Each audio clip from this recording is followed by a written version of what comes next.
안녕하십니까. 이노센스 TV 김홍찬입니다. 이번 시간에는 순진무구에 대해서 함께 공부해 보고자 합니다. 지금 이제 저와 여러분은 수치심을 치유하는 각 단계별로 함께 이제 보조를 맞춰서 이제 걸어가 보려고 합니다.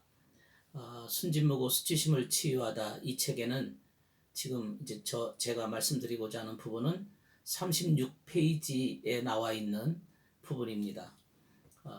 순진무구. 제가 그 수치심의 근본, 최종적인 수치심을 치유하고 수치심에서 벗어나서 인간이 어느 쪽으로 향해 나아가야 될 것인가에 대해서 순진무구를 제시했습니다. 순진무구는 영어로 innocence라는 말을 씁니다. 순수한 상태를 순진무구라고 합니다. 순진무구는 성경에 벗었으나 부끄럽지 아니하더라 라고 하는 그 구절의 내용이 순진무구의 상태라고 말할 수가 있습니다. 성경은 가장 오랫동안 인간에게 가장 기본적인 원리를 제공하고 삶의 기초를 제공하는 책입니다. 그래서 성경을 통해서 온 인류는 길을 잃어버렸을 때 내가 어떻게 살아야 될 것인지 또 어느 방향으로 나아가야 될 것인지 그 원리를 성경에서 가르쳐 주는 것을 끊임없이 탐독하고 또 연구하고 또 기도하면서 성경이 제시하시는 그 진리의 길을 향해 나아가게 되었습니다.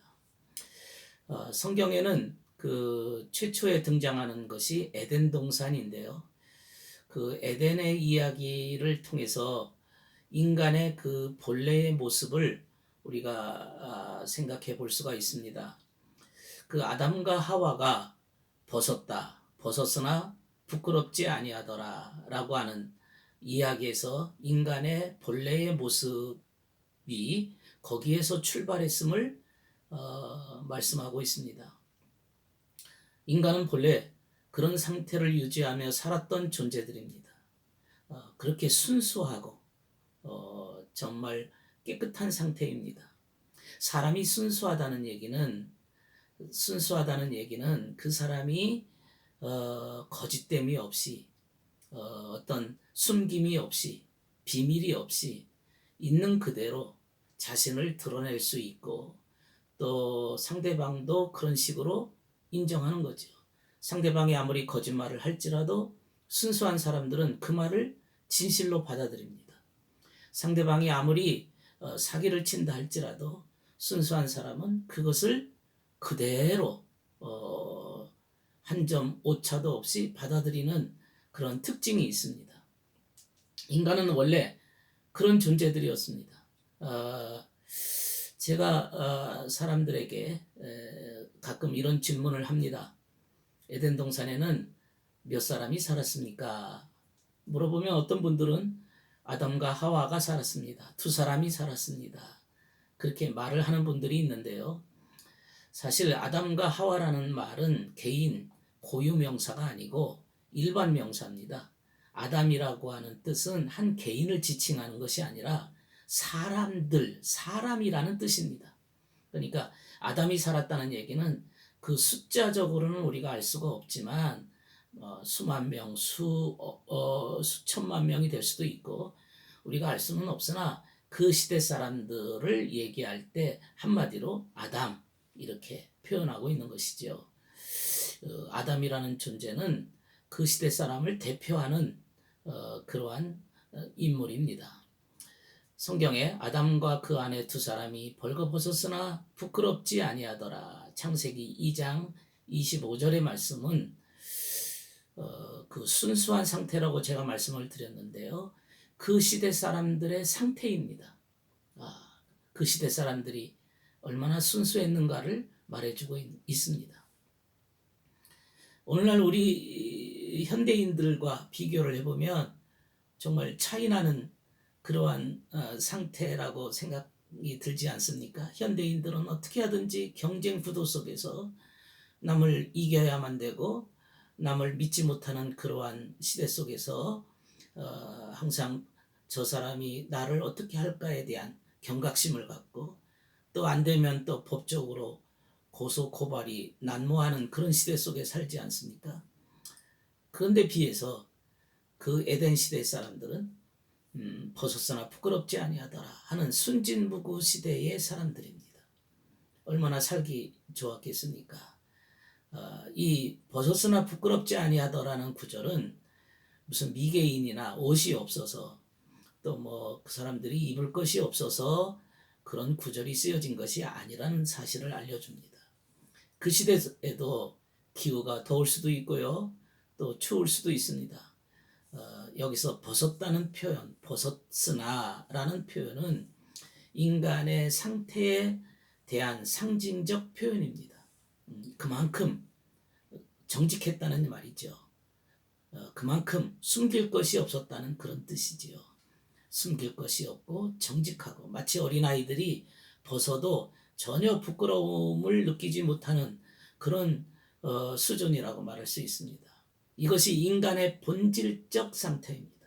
원래 인간은 이 모습이 있을 때 최고의 정신건강과 최고의 안정된 심리 상태를 유지할 수가 있는 것입니다. 오늘날 거기에 비해서 인간이 순수할 겨를이 없죠. 만약 순수하다는 것은 바보 취급을 당하고 멍청하다고 여기고 그래서 끊임없이 약아지는 길로만 가지 않습니까?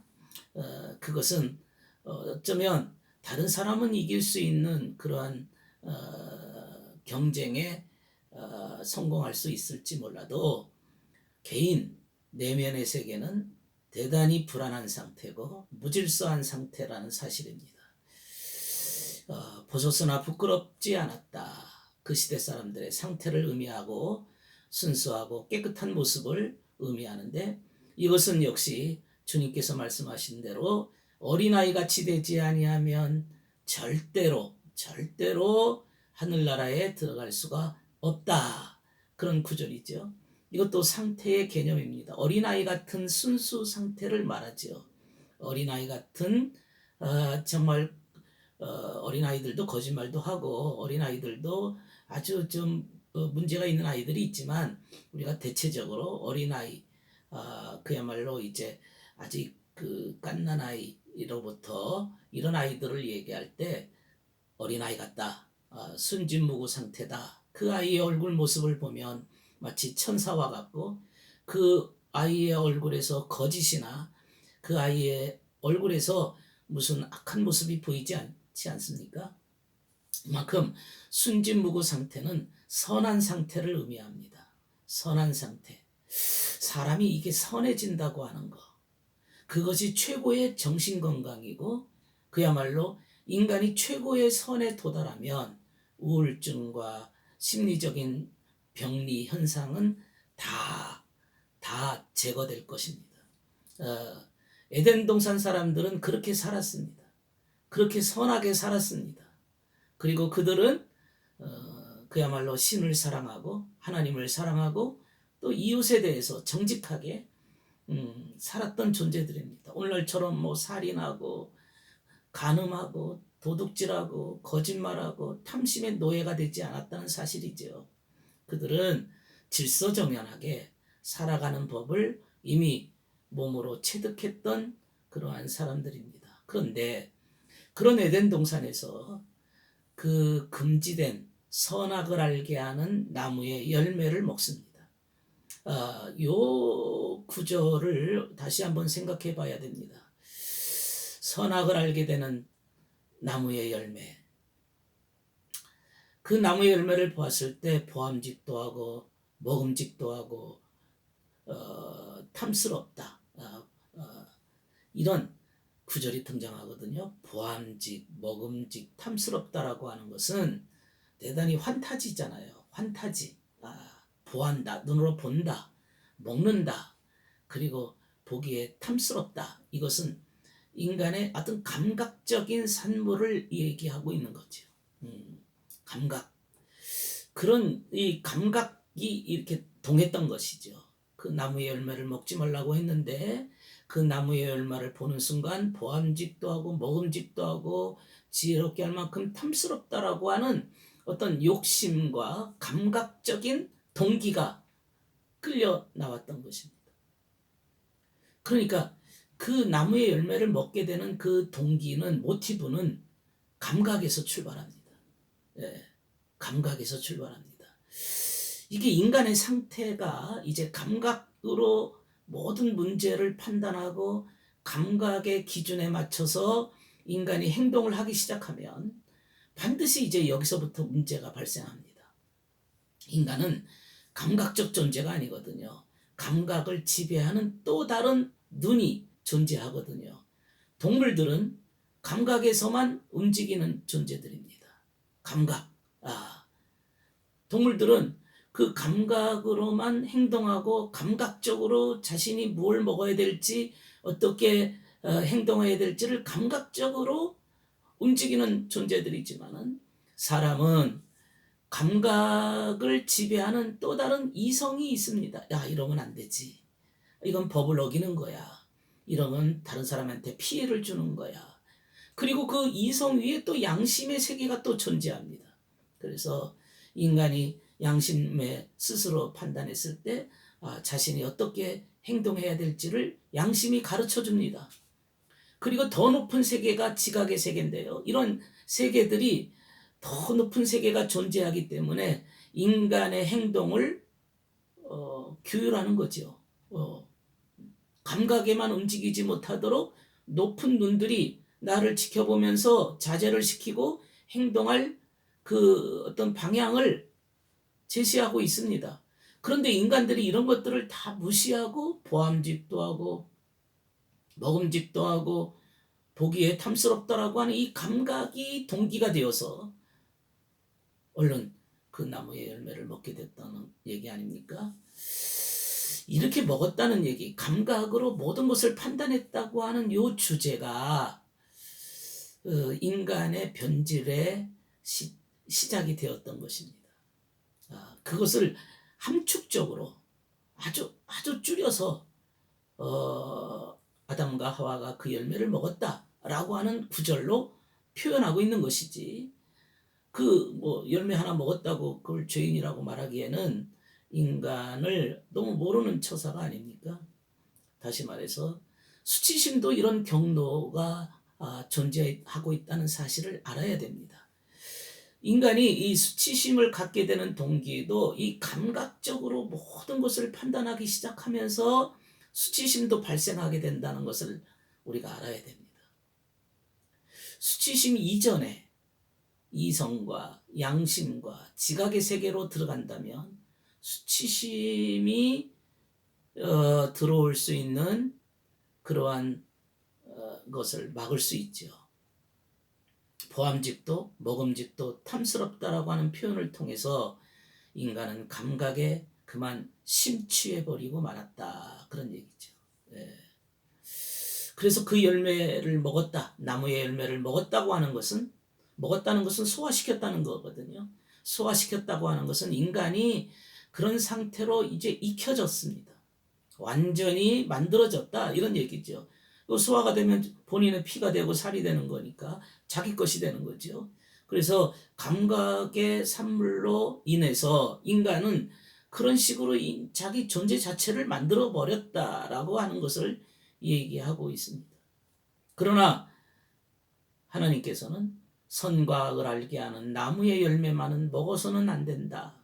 그것을 먹는 날에는 너는 정녕 반드시 죽으리라. 이런 구절이 또 등장합니다. 이 말은 이런 감각의 산물로는 진리를 알 수가 없다. 죽는다는 표현은 진리와는 전혀 무관한 인생을 살게 된다는 거죠. 성경에 죽는다는 표현은 영혼의 죽음을 얘기하지 생명이 없다는 것을 얘기하는 것이지 육체적 죽음을 의미하는 것은 아닙니다. 그래서 상징적 표현이 그 영혼의 죽음이라는 것은 깨달음이 없고 진리가 없고 그 다음에 정말로 하나님의 세계와는 정반대되는 인생을 살게 된다, 질서를 이제 무시하고 그렇게 살 수밖에 없다는 것을 의미하고 있는 것입니다. 주님이 주신 세계는 이 질서의 세계가 있거든요. 그 질서에서 벗어나면 인간은 반드시 문제가 생깁니다. 반드시 문제가 생깁니다. 그래서 이 에덴 동산의 선악과 열매를 먹은 사건은 감각에 의해서 모든 것을 판단했던 사건이고, 이 감각에 의해서 최우선 가치를 감각에 두었기 때문에 인간은 하나님의 질서와는 정반대되는 질서로 치달아가게 됐던 것입니다. 이런 인간의 시도는 마치 감각을 최우선 가치로 여기는 인간의 모습이고, 이거는 확실하게 인간의 삶의 자리에 굳어져서 인간이 어떻게 살아야 될 것인가를 말해주고 있는 것이죠. 이런 인간의 모습으로 인간들은 죄 타락한 인간의 모습으로 전락되게 되는 겁니다. 이렇게 감각에 몰입해서 방향을 상실하고 그야말로 자기가 감각이 최우선 왕이 되었던 이러한 세계는 하나님과 더불어 살았던 질서의 세계와는 정반대되는 걸음을 걷게 되는 것이고, 감각이라고 하는 것은 가장 그 바깥 부분이거든요. 껍데기인데, 그러니까 껍데기가 주인 행세를 하게 된 거죠. 인간은 감각으로 어떤 정보를 받아들이고 정보를 아는 정도로 불과한데, 시각, 청각, 촉각, 미각, 후각이라는 것은 인간의 겉을 감싸고 있는 외부 정보를 받아들이는 기관에 불과한데, 이 껍데기가 왕이 되어버렸습니다. 그래서 인간은 이 감각의 말을 따라가게 되었습니다. 배고프면 먹어야 되고, 정욕적이면 어떤 짓을 하는 그러한 상태로 접어들게 된 거죠. 껍데기 인생이 되어버리고 만 것입니다. 한마디로 말하면 욕심에 끌리는 인생이 되었다는 구절입니다. 그러다 보니 인간에게 지혜가, 또 총명함이, 선이, 진리가, 지각이, 깨달음이, 모든 것이 다 무너지기 시작했던 겁니다. 이 감각에 도취되고 심취되고 몰입이 되면 어떤 현상이 또 등장하냐면, 이제 심리적인 문제들이, 정신병리 증상이 나타나는데요. 우울증, 중독, 신경증, 강박증, 이런 증상들이 드러나기 시작합니다. 이것들은 모두 다 이 감각에 문제가 생겼을 때 이 감각을 충족시키기 위해서, 만족시키기 위해서 끊임없이 무언가를 자꾸 먹다 보니, 기분이 안 좋을 때 자꾸 먹다 보니 중독 현상이 생기는 거죠. 기분이 안 좋을 때 무슨 그 게임을 할 때 기분이 조금 좋아지는 그것 때문에 또 반복적으로 하게 되어지면서 중독 증상을 만들어내는 것이, 이게 다 감각의 불만족의 현상 때문에 나타나는 증상들입니다. 그러니까 심리적인 모든 증상들은 감각의 불만족에서 출발한다고 말할 수가 있습니다. 그것은 인간이 그만큼 감각을 최우선 가치로 놓았기 때문에 나타나는 증상인데요. 그것이 체질화되어지고 그것이 시스템이 되어져 버리면 감각 이외에는 더 이상 이 감각을 충족시키면 뭘 할 것처럼 생각하지만은, 그것이 마치 배가 고프면 밥을 먹으면 되지만은, 그러나 밥을 먹었다고 문제가 다 해결되는 건 아니지 않습니까? 배가 부르면 그 다음부터는 또 마음의 안정을 또 추구해야 되는데, 마음은 또 불안하니까 또 먹는 것으로 또 해결하려고 시도하지 않겠습니까? 이게 바로 감각에 도취된 산물들입니다. 그래서 저와 여러분은 이 감각에 도취된 이러한 증상들을 보면서, 이제 이 강의를 통해서 수치심에서 강의를 듣고 강의를 같이 저하고 연구하시면서 이 감각에서 순진무구로 나아가는 길이 인간의 수치심에서 벗어나는 근본적인 해결점이라는 사실을 서로 인정하고 그 길로 나아가기 위해서 이 강의를 진행하는 것입니다. 그래서 인간의 상태를 본질적으로 회복하는 것이 인간의 근본적인 치유의 길이라는 사실을 우리는 알아야 될 것입니다. 성경은 그걸 가르쳐 줍니다. 성경은 순진무구, 이노센스만이 인간의 본질적 상태요. 그 상태에 도달할 때만이 인간의 모든 심리적인 문제도 해결될 수가 있다라고 말씀하고 있습니다. 그걸 찾아야 됩니다. 그 세계를 향해 나아가야 됩니다. 인간이 이렇게 감각보다도 더 우선되는 세계가 있음을 우리가 알아야 될 것이고, 그 세계로 나아가는 것만이 인간이 살 길이라는 것을 우리에게 명시하고 있습니다. 그런데요, 우리가 그것을 어떻게 찾을 것인가? 어떻게 하면 그 이노센스의 길로, 순진무구의 길로 나아갈 것인가 라고 하는 것인데요, 물론 찾을 수가 있습니다. 그 이유는 인간에게 아직도 미미하지만 마음속에 남아있는, 아주 미약하지만 남아있는 구루터기가 마음속에 그래도 있습니다. 아직도 그 능력이 남아있습니다. 그게 바로 그 중에 하나가 양심이죠. 양심의 세계가 존재한다는 것은 아직도 감각에만 모든 것을 전폭적으로만 의지하지는 않는다라고 하는, 막 0.1%라도 남아있는 세계인 것입니다. 이 감각보다 더 우선되는 양심의 세계가 존재한다는 이 사실을 인정하는 데서부터 그 양심을 찾는 것이 별로 무슨 내 수치심 치유하는 데 도움이 될까? 자존감을 높이는 데 도움이 될까? 의심하실 분도 계시지만은 한번 이 강의를 들으시면서 아하, 이 질서라고 하는 것이 마음의 세계에도 존재한, 우리가 세상에도 봄, 여름, 가을, 겨울에 질서가 존재하는 것처럼 마음의 세계에도 이 질서의 세계가 존재하는데, 내가 더 높은 가치를 추구할 때만이 내 감각에 의한 심리적인 질병을 해결할 수 있다라고 하는 것을 우리가 알아야 될 것입니다. 그래서 자신의 상태를 더 높은 차원으로 인식하고 더 높은 차원으로 나아가는 길만이 인간이 살 길이라. 만약 인간에게 이런 능력조차 없으면 수치심의 상태에서 절대로 벗어날 수가 없습니다. 감각에 그냥 심취되어서 마치 동물적 본능에 의한 삶으로 전락돼 버리고 맙니다. 그러면 어떻게 그 수치심에서, 그렇게 감각에서 그 더 높은 순진무구의 세계로 나아갈 수 있습니까? 첫째는 자기 현실을 인식해야 됩니다. 내가 감각에 너무 도취되어서 우울증과 강박증과 중독과 여러 가지 그 문제들을, 심리적인 이 문제, 불안감과 낮은 자존감과 상처와 이런 고통에 헤매고 있구나. 그걸 먼저 인식해야죠. 내가 문제가 있다는 사실을 인식하고, 그 다음에 이거를 여기서 이거 그냥 그 자기 만족에 급급하지 아니하고, 내가 당장은 배고프고 불만족이고 내 스스로도 여기에서 고통 속에 머물지만 더 높은 차원으로 나아가겠다고 하는 동경과 소원을 먼저 가져야 됩니다. 사실 이것이 아주 제가 말씀을 드리니까 간단하고 쉬운 말 같지만 상당히 어렵습니다. 내가 기존 이것을 인정하기보다는, 내 당장 목마름을 해결하기보다는 목마름의 근원되는 더 높은 차원으로 나가야 된다고 하는 것은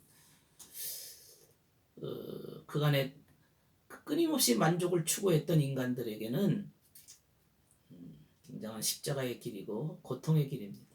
어떤 분이 말했습니다. 수치심에서 벗어나는 것은 내가 수치심을 느껴야 되고, 수치심을 더 많이 느낄수록 수치심에서 벗어나게 된다. 왜?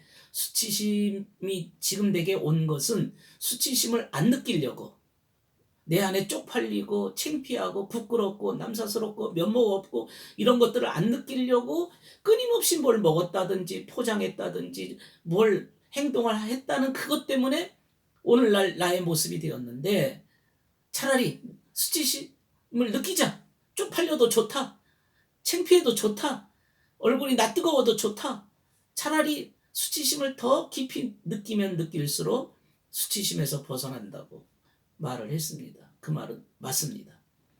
수치심의 인간은 어쨌든 눈이 뜨여져야 됩니다.